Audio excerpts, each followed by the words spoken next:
នេះគឺជាថមពេកចក្រ AH64 ដែលមានតម្លៃ $3.5 ពាន់លាន ដែលត្រូវបានគេស្គាល់ថាជាថមពេកចក្រប្រយុទ្ធប្រដាប់ដោយអាវុធដ៏មានឥទ្ធិពលបំផុតរបស់ពិភពលោកដែលបានរចនានិងផលិតឡើងដោយសហរដ្ឋអាមេរិកវាគឺជាថមពេកចក្រប្រដាប់ដោយអាវុធធុនធ្ងន់ដ៏ខ្លាំងបំផុតប្រទេសដទៃទៀតស្ទើរតែពិបាកក្នុងការផលិតឲ្យបានដូចគ្នាវាប្រៀបបានទៅនឹងអាវក្រោះដ៏រឹងមាំនៅលើអាកាសគេបានប្រើប្រាស់អស់រយៈពេលជាង37ឆ្នាំមកហើយប៉ុន្តែវានៅតែឈានមុខគេក្នុងប្រតិបត្តិការផ្សេងៗដូច្នេះហេតុអ្វីបានជាសត្រូវភ័យខ្លាចនឹងវាខ្លាំងម្ល៉េះ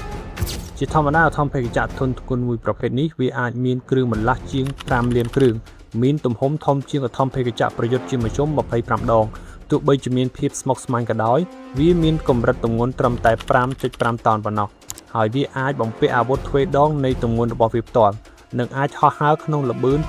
227ម៉ាយឬ